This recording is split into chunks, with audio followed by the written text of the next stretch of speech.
Damos ahora presento la invitación a la doctora Alba Lucía Vélez, la doctora Alba Lucía Vélez Arango, ¿cierto? Es enfermera, abogada, magíster en filosofía y magíster en salud pública. Es profesora de ética y bioética en el programa de enfermería de la Universidad de Caldas. Es integrante del Comité de Bioética de nuestra Facultad de Ciencias para la Salud y actualmente es magistrada del Tribunal de Ética de Enfermería para Caldas, Quindío, Risaralda y Tolima.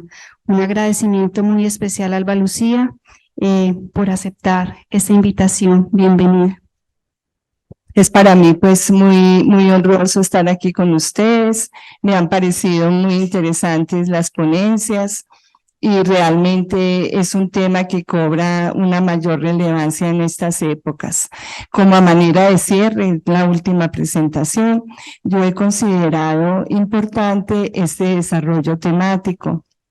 Quiero conjugar dos aspectos. Primero, el valor de la justicia como orientador en la distribución equitativa de los bienes básicos y orientador de políticas públicas. Y quiero ahondar en el cuidado y en el curar como prácticas distintas y complementarias y analizar cómo parte de la humanización ha tenido que ver con lo que consideramos del cuidado. En este sentido, quiero partir de la base de esta escritora. Es una periodista sueca y tiene un libro que se llama ¿Quién le hacía la cena a Adam Smith? Ella analiza el acto del cuidado y entonces analiza un aspecto muy importante que viene desde épocas inmemoriales, el trabajo invisible. De pronto uno puede ir asociando con ese acto del cuidado y de la humanización como un trabajo invisible. La escritora dice que parir niños, criarlos, cultivar el huerto, hacerles la comida a los hermanos, ordeñar la vaca de la familia y coser la ropa a Adam Smith no eran trabajos muy importantes. Y eso fue prácticamente lo que ayudó a Adam Smith a escribir su libro La riqueza de las naciones y a valorar un trabajo productivo. La tesis para esta escritora es que durante mucho tiempo estos trabajos han permanecido como en el anonimato, una actividad a la que a nadie se le ocurrió llamar trabajo. Muy bien, entonces viene la filósofa Victoria Camps y habla también de esto. Dice que este trabajo que se hace en torno al cuidado es despreciable, que pertenece a otro ámbito, al ámbito del amor, de la familia, de la organización del hogar, de tener la ropa limpia, la casa arreglada, la comida en su hora. Y que probablemente es muy, con sus frases que rigen todavía la economía del mercado, la mano invisible, no tuvo en cuenta estos aspectos y los desatendió con el trabajo invisible. En este sentido, entonces, también tenemos que reconocer que la ética se ha bifurcado en dos grandes teorías.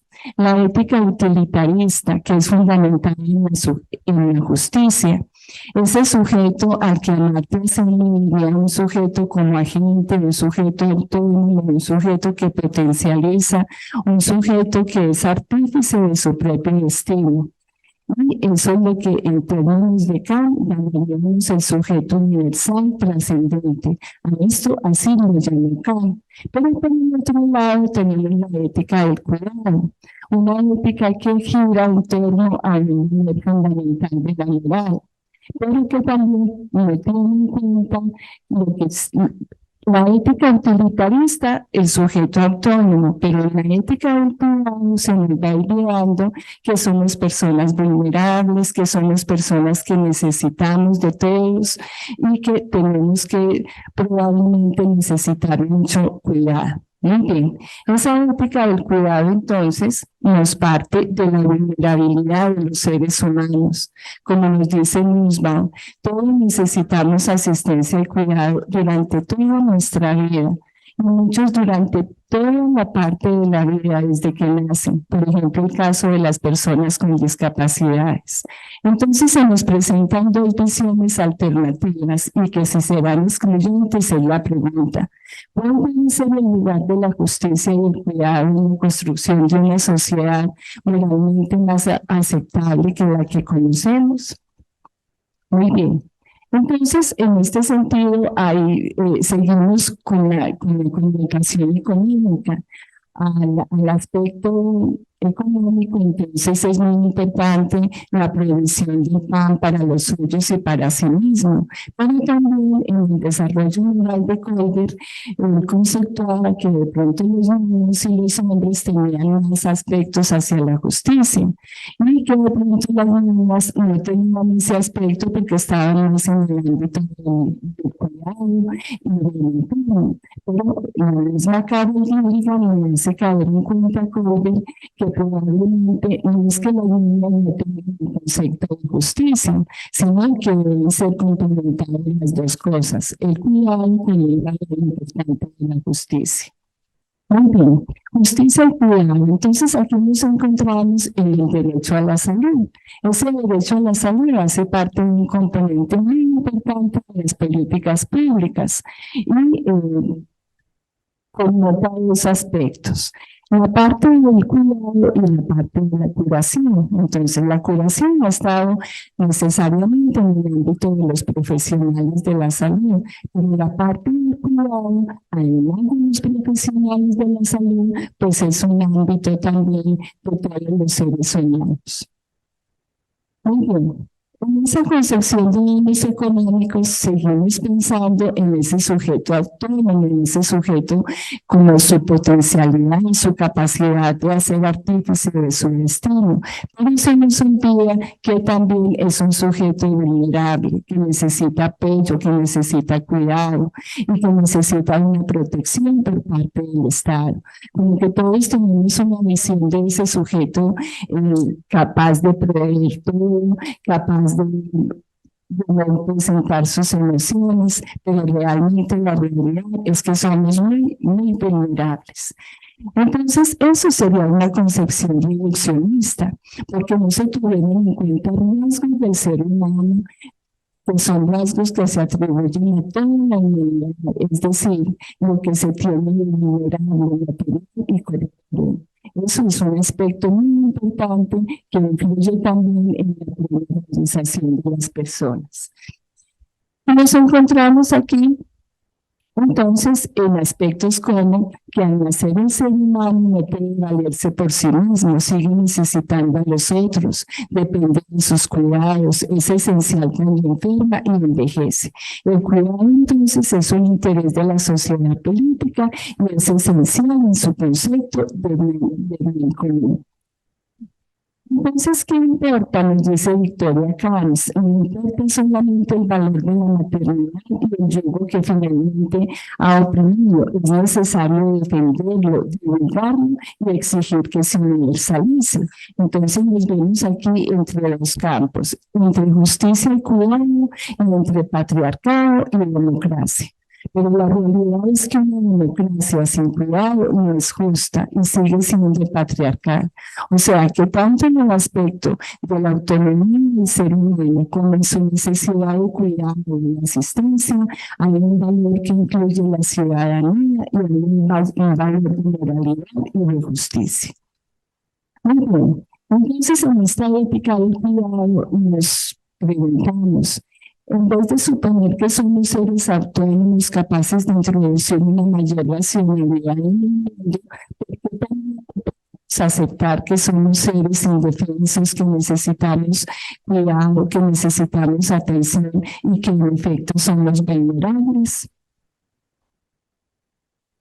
¿Qué es el cuidado? Entonces, este cuidado lo asumimos como una responsabilidad que asume quien quiere o quien no tiene una remedio de hacerlo. No hay una equivocación, porque la vida o corta o larga nos encontramos todos. Por tal razón fue considerada una obligación natural y que no tenía un ámbito desde el punto de vista jurídico.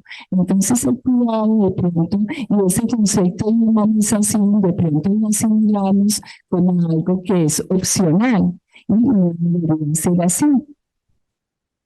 Muy bien, nos ubicamos en el campo de la justicia y del cuidado.